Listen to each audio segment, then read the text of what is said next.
Please be seated. Veuillez vous asseoir.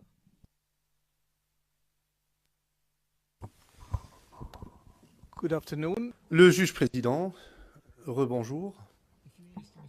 Je redonne la parole à Maître Knops.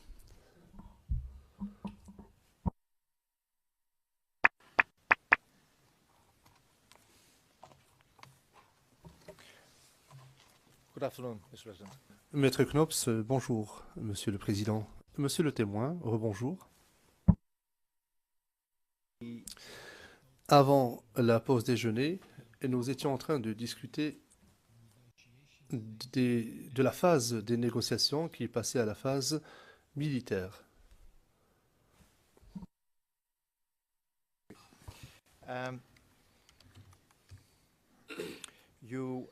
Question. Vous avez déclaré devant la Chambre que, d'après vos souvenirs, ceci a pu se produire au mois de mars.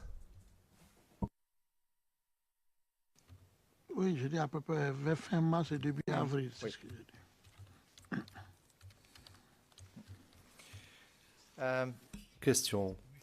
Avec l'autorisation de la Chambre, et je regarde aussi mon contradicteur qui ne semble pas avoir d'objection à ce que nous utilisions cette vidéo, nous souhaiterions diffuser une vidéo qui porte la référence CIV D25 0001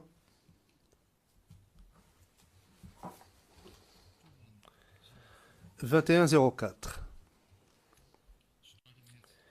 à partir de 0038 secondes et ce jusqu'à la fin. Monsieur le témoin, je vais vous présenter une vidéo, après quoi je vous poserai des questions.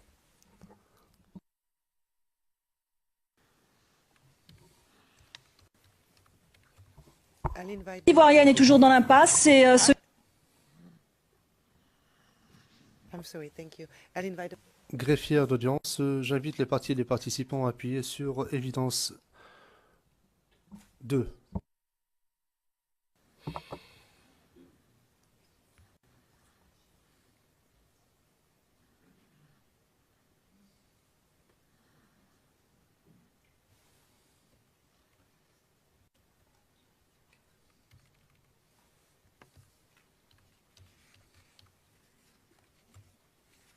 L'Ivoirienne est toujours dans l'impasse. C'est ce qu'affirme aujourd'hui Goodluck Jonathan, le président de la CEDEAO, qui s'est donc entretenu avec les médiateurs présents à Abidjan hier. Cette deuxième médiation n'a donc rien donné. Vous pouvez me le confirmer? Oh, écoutez, madame, monsieur Goodluck Jonathan l'a dit avec le Premier ministre kenyan et il continue les négociations. Il a dit hier, en substance, et je cite, les discussions continuent. On ne peut donc pas dire que les discussions n'ont rien donné, d'autant plus qu'elles continuent. Donc, je voudrais donc vous dire que pour ma part, dès l'instant où les discussions continuent, il faut éviter de verser dans la précipitation et tout de suite tirer des conclusions hâtives. Nous attendons de voir jusqu'où ces discussions iront. Bon, en tout cas, le président nigérian parle d'impasse. Oui, mais c'est une situation de crise. Une crise comme celle-là, post-crise, ne se règle pas en 2-3 jours ou en quelques 2-3 heures de négociations. Il faut dire que le fait que l'on ait quitté des positions tranchées et que maintenant, l'on s'enseigne pour discuter, il y a une évolution. Donc, il faut éviter tant tout de suite des conclusions hâtives. En tout cas, le camp de Ouattara est assez clair, formel. Pour lui, les discussions sont terminées. Mais M. Ouattara n'a jamais appelé à des discussions. M. Ouattara est quelqu'un qui a toujours dit qu'il faut la force. Il a toujours dit qu'il faut la force militaire. De 2000 jusqu'au moment où je vous parle, il est resté constant. Et le dialogue n'est pas son fort. Les règles de l'art ne sont pas son fort. La constitution n'est pas son fort. Il a toujours dit qu'il faut la force. Donc, il n'a pas changé du tout. Alors malheureusement, ce qu'il dit n'a rien à voir avec la réalité. Justement, parlons un peu de la force. Est-ce que vous redoutez maintenant qu'une force d'intervention de la CEDEAO se mette en place pour déloger Laurent Gbagbo par la force? Mais on ne peut pas déloger quelqu'un qui a remporté des élections. On ne peut pas déloger quelqu'un qui est là en fonction de la Constitution. Je voudrais dire que ce n'est pas que nous redoutons une force militaire, mais nous pensons que quand on finit de faire la guerre, on finit toujours par discuter. Autant discuter dès maintenant, au lieu de mettre des vies en danger, au lieu de tuer des gens et puis après venir s'asseoir pour discuter. Donc ceux qui prennent la force militaire, et je pense qu'ils font faux bond et ils doivent comprendre que l'Afrique a perdu trop de ses fils et qu'aujourd'hui, il faut tourner la page militaire. Nous ne redoutons rien du tout, mais nous pensons qu'il faut le dialogue. Cela dit, Alassane Ouattara est le président reconnu par l'ensemble de la communauté internationale. La communauté internationale qui reconnaît un président élu. C'est le peuple de Côte d'Ivoire qui élit son président. Ce n'est pas la communauté internationale qui a reconnu M. Nicolas Sarkozy comme président des Français. Ce sont les Français qui l'ont élu et c'est la Cour constitutionnelle française qui l'a confirmé comme président. Ce n'est pas l'ONU qui a élu M. Sarkozy. Donc je pense qu'il faut respecter les lois africaines, il faut respecter les pays africains. Alors vous avez menacé à plusieurs reprises d'attaquer l'hôtel du Golfe à main nue. Est-ce que c'est toujours d'actualité?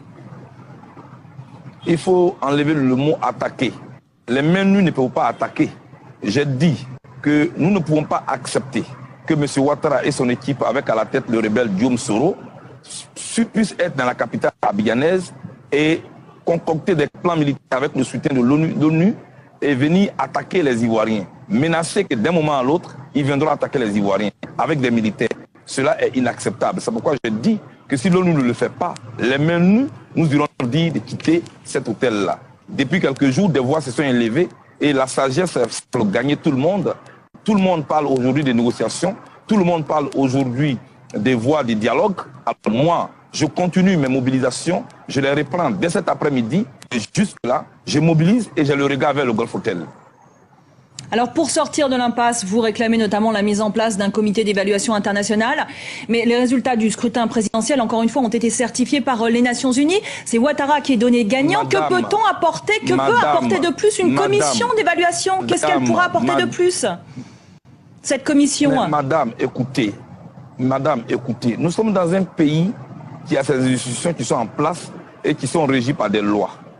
On n'est pas allé hors délai annoncer des résultats dans un hôtel qui se trouve être le QG de M. Ouattara.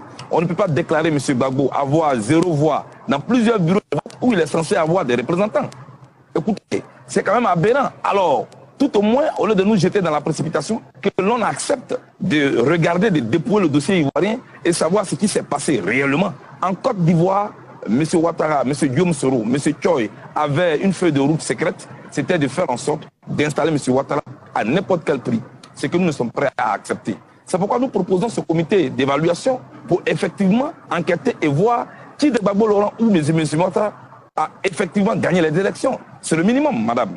Oui, mais cela dit, les Nations Unies reconnaissent la victoire de Ouattara. La CEDEAO, l'Union africaine... Ce n'est pas les Nations Unies qui élisent les présidents en Afrique. Non, ce n'est pas l'Union africaine qui choisit les présidents à la place des peuples de Côte d'Ivoire. Il faut que vous compreniez cela. Non, mais la commission électorale également a reconnu la victoire de Ouattara. La commission électorale... Non, monsieur Bakayoko n'est pas la commission électorale. Monsieur Bakayoko est le président de la commission électorale et la commission électorale fonctionne sur un mode opératoire. Les résultats doivent être prononcés au siège de la commission électorale et en 72 heures après les élections. Alors, si ces 72 heures sont passées, il revient au Conseil constitutionnel de le faire. Est-ce que cela a été respecté? Non. Pourquoi vous voulez nous mettre en dehors des règles, vous mettre dans une précipitation où on parle de la communauté internationale, de l'ONU, de l'Union africaine? Non, non et non, madame. Les mêmes règles, la même loi qui a permis à M. Ouattara d'être président, et la même loi qui a permis à M. Ouattara d'aller au second tour, c'était la loi du Conseil constitutionnel. Pourquoi accepter une loi quand elle l'arrange et quand il refuse? Le Conseil constitutionnel dont on dit qu'il est aux mains des pro-Gbagbo. Pardon? Le Conseil constitutionnel dont on dit qu'il est aux mains des pro-Gbagbo. Et le Conseil constitutionnel en France, la Cour constitutionnelle est aux mains de qui? Et la Cour suprême aux États-Unis est aux mains de qui? Madame, je voudrais donc que l'on nous respecte ici en Côte d'Ivoire. Ce même Conseil constitutionnel, c'est ce même Conseil constitutionnel qui a permis à M. Ouattara d'aller au second tour. Pourquoi n'a-t-il pas refusé d'aller au second tour? Parce que ce Conseil constitutionnel-là est proche de Gbagbo. Alors, M. Issou Bakayoko, est-il proche de qui, lui? En Côte d'Ivoire, la commission électorale à 90%, excusez-moi madame, la commission électorale à 90% est aux mains de l'opposition. Malgré cela, nous avons accepté d'aller aux élections avec eux. Alors chaque militant, chaque responsable en Côte d'Ivoire est au moins proche d'un leader politique. Mais cela dit, quand nous parlons de la République, on ne parle plus de proche de qui que ce soit. Qu'est-ce que vous proposez concrètement pour sortir de cette crise? Mais le président, dont je suis le ministre, a proposé un comité d'évaluation pour venir voir si la procédure a été acceptée. Est-ce qu'il y a eu des élections au nord de la Côte d'Ivoire? Quand les responsables qui sont censés représenter le candidat Gbagbo dans les bureaux de vote ont été chassés par les hommes en armes de Guillaume Soro, quand les femmes ont été violées dans les bureaux de vote, je pense, madame, que tout de suite, l'on doit ouvrir les yeux pour comprendre que c'était de la voyouserie politique que personne ne peut accepter. On ne peut pas accepter des résultats qui ont été prononcés dans le QG d'un adversaire politique. Cela est impensable et surtout que cela était hors délai. En clair, il faut accepter de mettre en place un comité d'évaluation, écouter, investiguer et à partir de là, tirer des conclusions. Alors vous avez parlé de violence, d'exaction, il y a eu des accusations de violence, d'exaction à l'encontre notamment du camp Ouattara. On parle de 173 morts depuis le début de cette crise. Quelle est votre réaction d'une part et d'autre part, est-ce que vous redoutez des poursuites? Madame, ce qui est ma réaction, c'est la manière dont ces exactions-là sont présentées. Savez-vous, madame, qu'en Côte d'Ivoire, quand M. Ouattara appelle à des manifestations, ces manifestants descendent dans la rue avec les Kalachnikov et ils tirent sur la police. Et que ces manifestants ont incendié un immeuble et qu'un policier de l'État de Côte d'Ivoire a été calciné par des manifestants de M. Ouattara. Quand en France, les gens manifestent, ils ne tirent pas sur la police. Quand aux États-Unis, les gens manifestent, ils viennent les mains nues. Mais quand des manifestants viennent avec des pistolets, avec des Kalachnikov, en ce moment-là, je pense qu'il ne faut pas faire deux poids, deux mesures. Ici, en Côte d'Ivoire, nous avons affaire à une guérilla urbaine.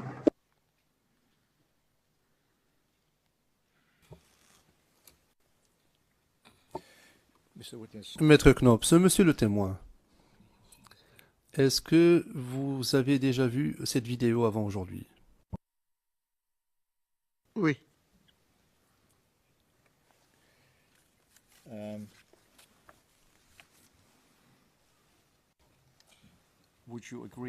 Question. Êtes-vous d'accord avec l'analyse qui est présentée dans cet extrait vidéo par monsieur Blé Goudet, le procureur? Je suis un petit peu mal à l'aise par rapport à cela. D'abord, le fait de présenter à l'accusé une déclaration antérieure, alors qu'il ne s'agit pas d'un témoignage, puisque l'accusation ne peut pas le contre-interroger, puis demander au témoin s'il est d'accord avec ce que l'accusé est en train de dire, je ne pense pas que ce soit une façon très orthodoxe de procéder. Voilà, d'une part. D'autre part, nous sommes prêts à admettre toute la vidéo. Je crois qu'il y a 38 secondes qui manquent au début, mais nous sommes prêts à admettre que cette vidéo soit versée au dossier. Le juge président, pourriez-vous reformuler, s'il vous plaît? Maître Knops, oui, je vais reformuler. Monsieur le témoin, la première partie de cette vidéo, dans cette première partie, la journaliste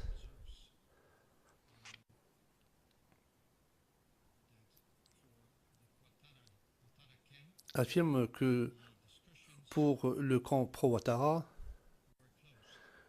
les discussions étaient terminées.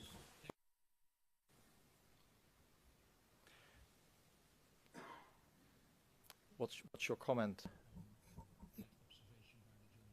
Comment est-ce que vous réagissez à cela, à cette déclaration de la part de la journaliste? Merci, maître. Merci. Quand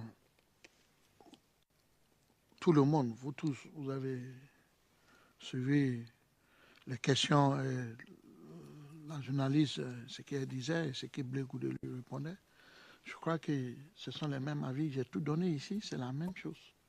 Quand vous regardez les réponses, les questions et les réponses que vous, les questions et les réponses que moi j'ai données, il n'y a pas de différence à ce que Blé Goudet a répondu à la journaliste. C'est la même, j'ai déjà répondu, je peux dire que j'ai déjà répondu à ça. J'ai dit les mêmes choses. La question que la dame a dit, que le camp Ouattara a dit que c'était fini, je l'ai dit ici, qu'ils avaient dit qu'il n'y avait plus de négociations à faire. Tout ce que Blé a dit, j'ai dit ça ici. C'est la même chose. J'ai déjà répondu. Si vous voulez bien savoir, j'ai déjà répondu à ces questions-là. C'est ce qu'il a dit. J'ai déjà répondu à ça. C'est la même chose que j'ai dit. Et c'est juste ce que j'ai dit, c'est la même chose qu'il a dit. Thank you, Mr. Witness. Question. Merci, monsieur le témoin. Est-ce que vous vous souvenez de la date de diffusion de cette vidéo? Je ne me souviens pas bien de la date, mais je crois que c'est ce que j'ai dit. C'est dans cette période où j'ai dit que c'était les derniers moments de la dernière réunion de la décision qui a été prise. Je crois que c'était cette période-là. Mais la date et le jour, je ne me souviens pas. I'm willing to make an admission. Le procureur, je suis prêt à convenir de la date également, si cela peut vous être utile, Maître Knops. Maître Knops, oui, effectivement. Le procureur, 4 janvier.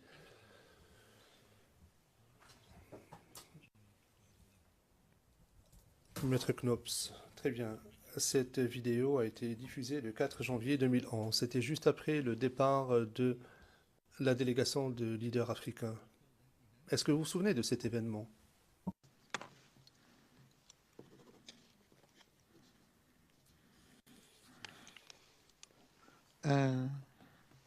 La première vidéo, là? Oui. The one we just showed. Oui. Yes. Question, oui, celle qui vient d'être diffusée là. So, Question. Donc, vous êtes d'accord avec moi pour dire que le 4 janvier 2011, le camp Ouattara a mis fin à toute autre discussion ou négociation future. Oui, mais je crois que les discussions sont allées encore plus loin. Je ne sais pas arrêté en janvier, ça allait encore plus loin. Oui, je crois bien.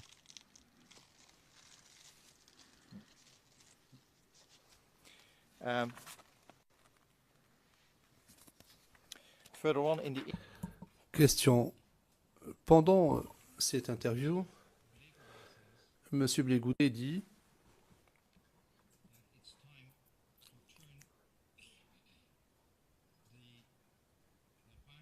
qu'il est temps de tourner la page militaire. faut tourner la page militaire.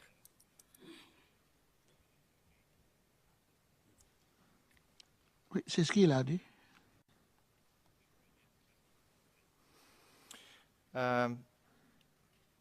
How did you perceive this? Question. Comment est-ce que vous avez perçu ce message de M. Blé-Goudet? Le message a été perçu de la même manière. Nous tous, nous souhaitons. Personne n'avait souhaité la guerre. Tout le monde a voulu qu'il y ait une sortie des crises pacifique dans le dialogue. Ça, c'était notre position à nous tous. Personne ne souhaitait la guerre. Et c'est pour cela que lui, il a prononcé de tourner la page militaire. Ça veut dire qu'il faudrait qu'on enlève le côté militaire dans cette crise et puis aller au dialogue comme le président l'avait souhaité. Et c'est ce que j'ai dit. Personne, ni moi, ni lui, personne ne souhaitait cette guerre. Personne. Comme je l'ai dit ici, j'ai dit la guerre n'est pas une bonne chose. Et j'ai toujours répété que la guerre n'est pas une bonne chose.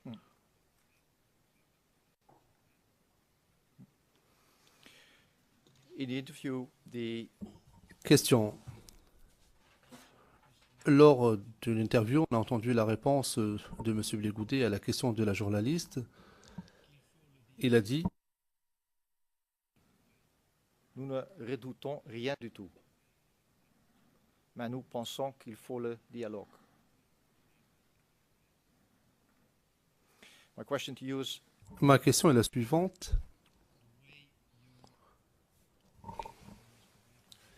D'après ce que vous savez de M. Blé-Goudet, est-ce que c'est vraiment ainsi qu'il percevait les choses à l'époque? Et je vous parle de l'époque janvier 2011. Vous savez, chacun de nous percevait les choses de la manière que ça évoluait et la manière que les choses évoluaient sur le terrain, la manière que les choses venaient. Mais comme je vous ai dit, c'est la même réponse que je vous donne toujours. Personne ne souhaitait la guerre. Personne n'a voulu une guerre. Nous, en tout cas, de notre camp, on n'a pas voulu la guerre. On a voulu toujours souhaiter que les choses soient faites dans le dialogue et nous avançons dans le dialogue. Ça, c'était le souhait de tout le monde.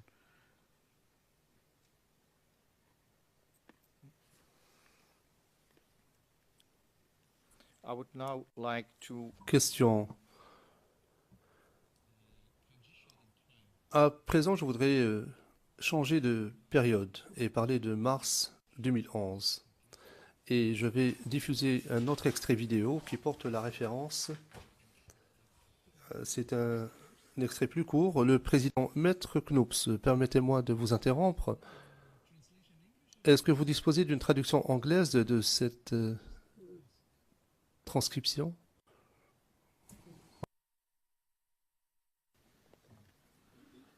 no, my colleague said Maître Knoops, non, ma collègue me dit que nous ne disposons pas de traduction, malheureusement. Le président. Je pense qu'il faudrait nous fournir également des traductions anglaises des pièces les plus pertinentes, des extraits les plus pertinents. Le procureur.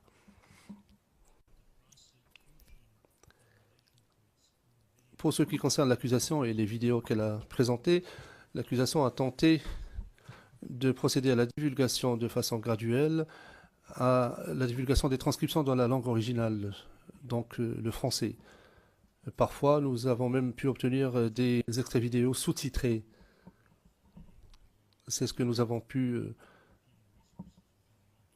présenter, étant donné toutes les contraintes que subit notre bureau. Donc, à tout le moins, lorsque nous disposons d'une transcription, il faudrait présenter à la Chambre la transcription de cet extrait. Et les services de la Cour pourraient peut-être assurer une traduction. Enfin, je ne sais pas. En ce qui concerne les vidéos présentées par Maître Altit, et je pense au discours de M. Gbagbo, je pense que nous avons des transcriptions pour cela. Et ces transcriptions peuvent également être fournies. Outre la pièce vidéo, nous pouvons également présenter les transcriptions. Le Président, je vous prie de m'excuser de cette interruption. Veuillez poursuivre. Maître Knoops, sans façon, Monsieur le Président. Merci. Comme je le disais, Monsieur le témoin, je saute maintenant à une autre période, plus précisément mars 2011, et je voudrais vous montrer un extrait vidéo qui porte la référence suivante. CIV OTP 0069-0371. À partir de 00900 et ce jusqu'à 00159. Je vous demanderai de regarder attentivement cet extrait vidéo, après quoi je vous poserai quelques questions. Merci.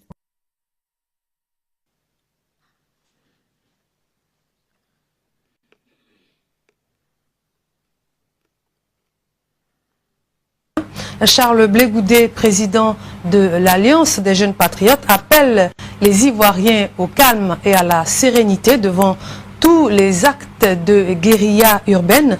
Il leur demande de ne pas répondre à la provocation pour ne pas tomber dans le piège de la guerre civile. Nous l'écoutons.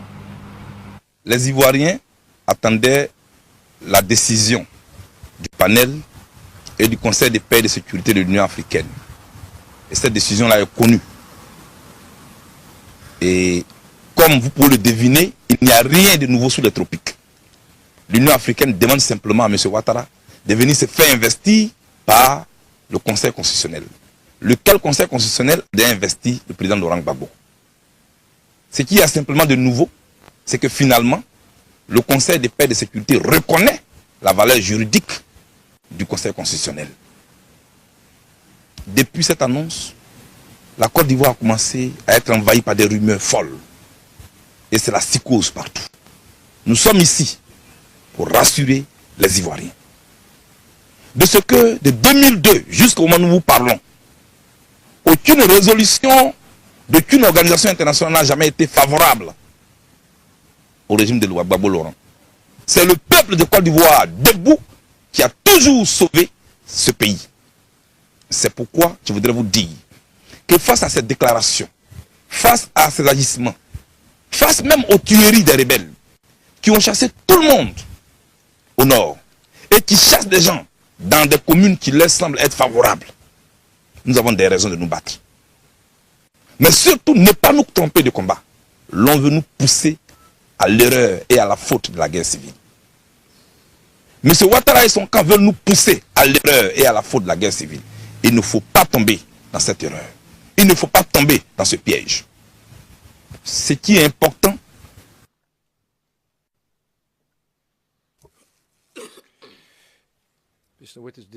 Question. Monsieur le témoin, cette vidéo vous a été montrée lors de la séance d'explication avec le bureau du procureur. La raison pour laquelle je vous ai montré cette vidéo à nouveau, et comme je l'ai indiqué, il s'agit de la période de mars 2011, avril 2011 dis-je, et vous avez entendu M. Blé-Goudé dire dans cet extrait vidéo que l'on ne devrait pas tomber dans le piège ou la faute de la guerre civile. Est-ce que vous vous souvenez avoir entendu M. Blé-Goudé mentionner ces mots? M. MacDonald, non, il ne s'agit pas d'avril, mais de mars. La vidéo était du 14 mars. Maître Knops, oui, vous avez raison, je me suis trompé, autant pour moi. 14 mars. La première vidéo que nous vous avons montrée est en date du 4 janvier. Cette deuxième vidéo est du 14 mars. Et ici, dans cette vidéo, vous entendez M. Blé-Goudé dire qu'il ne faut pas tomber dans l'erreur ou la faute de la guerre civile. Est-ce que vous vous souvenez avoir entendu M. Blé-Goudé tenir de tels propos? Oui. Bien. Can you recall whether he... Question. Est-ce que vous vous souvenez de l'avoir entendu utiliser ces mots dans d'autres occasions, soit avant, soit après le 14 mars? Je crois bien avant, je crois bien. Je crois bien. Je crois aussi à la télé aussi, où il a répété les mêmes choses, où il ne faut pas tomber dans les pièges des gens qui veulent nous amener à la guerre civile, tout ça, oui.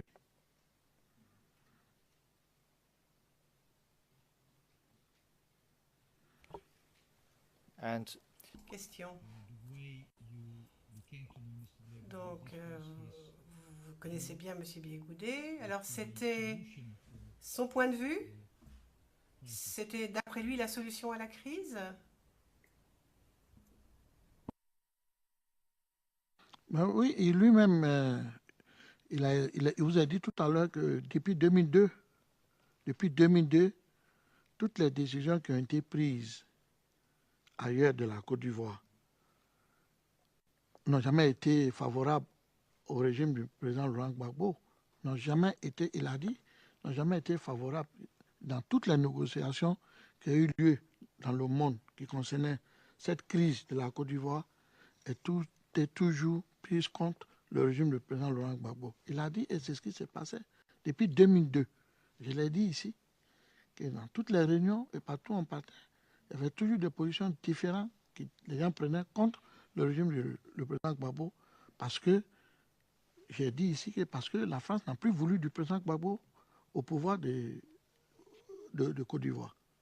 Ça, je l'ai dit, et c'est la même chose qui vient lui-même, il a confirmé, en disant depuis 2002. C'est ce qu'il a dit ici. Voilà. Thank you, Mr. Witness. Question, merci. Donc, je reviens à ma première question. Ce matin, avant le déjeuner, je vous ai demandé de remettre tout dans le déroulement chronologique. Et je voulais que l'on parle de la transition. Ah.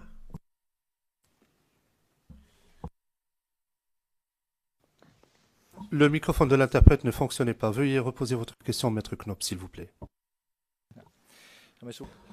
Monsieur le témoin, rappelez-vous, lorsque j'ai commencé à vous interroger ce matin, ma première question était la suivante. Êtes-vous en mesure de situer dans le temps la période de transition entre ce que vous avez qualifié de phase de négociation et la phase militaire? And your answer was that... Et vous avez répondu que c'était autour de mars 2011. Yes. Oui, Oui. début avril. Yes. Oui, c'est ce que j'ai dit. Now we see here, Mr. Question. Nous voyons ici M. Blé Goudet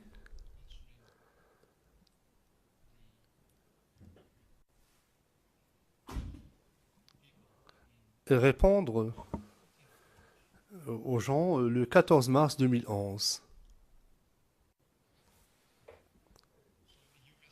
Donc, d'après vous, est-ce que c'était autour de cette période-là que la phase de négociation était en train de devenir ou d'entrer dans la phase militaire? Est-ce qu'on se rapprochait de la phase militaire à cette période-là? Est-ce que vous seriez d'accord avec une telle affirmation? J is warning the people. Et M. Blé Goudet était en train de lancer un avertissement aux gens. Il leur disait ne tombez pas dans le piège de la guerre civile. Now, my question to you is, Ma question donc est la suivante.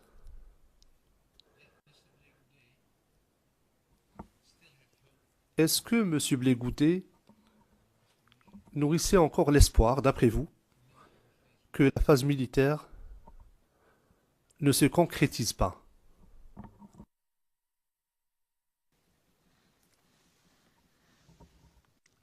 Merci, maître. Comme je vous ai toujours dit, nous, on a cru qu'on allait arriver au bout de négocier. Et comme je l'ai dit, ni lui, ni moi, ni peut-être le président, quelqu'un d'autre pouvait imaginer que et pouvoir avoir aussi de cette force militaire juste pour venir déloger le président Gbagbo. On ne pouvait pas imaginer ça, mais ça a eu lieu, ça s'est passé. Ils ont mis les décisions en application de le déloger avec l'accord de la CEDEAO, de l'Union africaine, de l'ONU, de tout le monde, avec la France. Ça a été un accord, il fallait le déloger. Et c'est ce qui s'est passé. Et c'est ce qui vous dit, c'est dans la période fin septembre, début avril, que la phase militaire est rentrée en activité de loger. Et c'est ce qui s'est passé.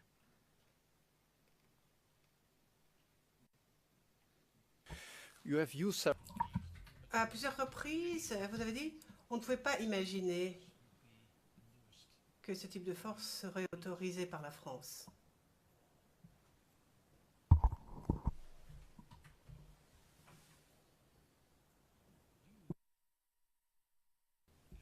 Alors, est-ce que vous essayez de nous dire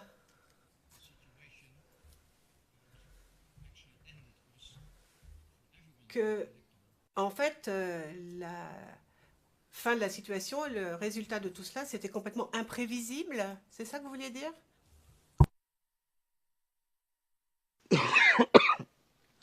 Oui, je pense c'est ce que je vais dire et c'est ce que j'ai dit.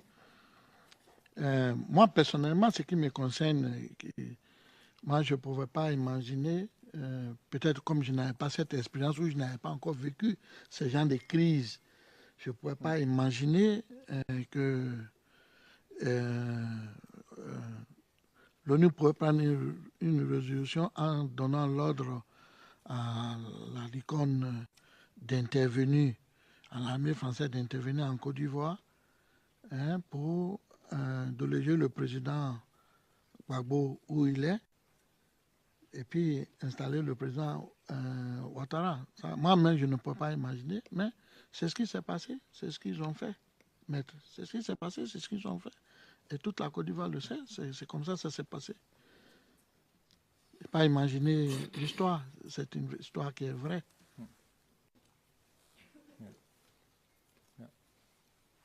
Now you have Vous avez vu deux discours, enfin une interview de M. Blé Goudet le 4 janvier 2011. Ensuite, un discours prononcé et diffusé le 14 mars 2011. Or, dans ces deux discours, enfin, lors de ces interventions. On voit M. Blé Goudet qui plaide pour le dialogue, qui ne veut pas la guerre, et qui alerte les gens, leur dit de ne pas tomber dans le piège de la guerre civile. Alors, qu'est-ce que cela vous dit à propos de M. Blé Goudet? Comment est-ce que vous réagissez? Monsieur McDonald, on demande son opinion ici, à nouveau.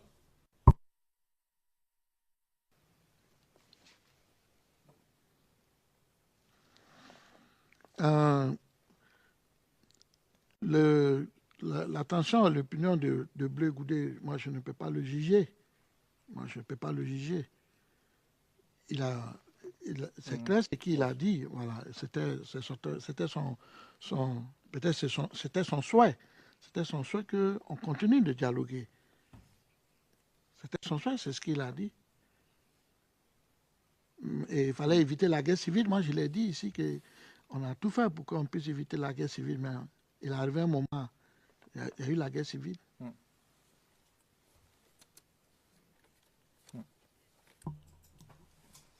Question bien. Le 9 mars, lors de votre déposition sous serment, vous avez dit ce qui suit à propos de M. Blé Goudet. Donc, transcription française du 9 mars, ligne 8. Et je vais vous citer en français. Monsieur McDonald, la page, s'il vous plaît. Maître Knoops, page 88, transcription française, ligne 8.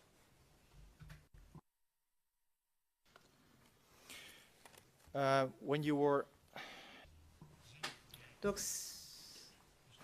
c'est M. McDonald qui vous posait des questions. Et voici ce que vous avez répondu, monsieur le témoin.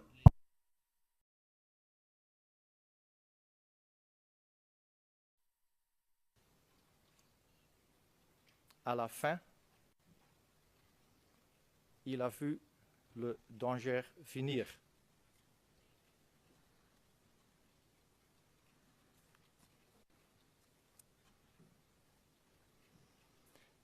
My question to you is what... Donc, voici ma question.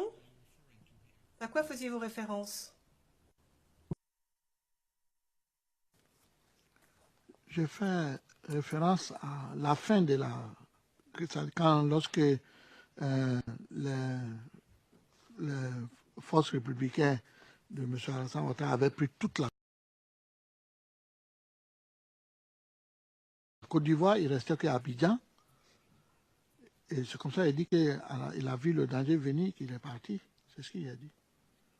Parce que s'il restait... Bon, Dieu seul sait ce qui allait se passer. Je ne peux pas juger ça, mais ce n'était pas bon. Oui, c'est ce qu'il a dit.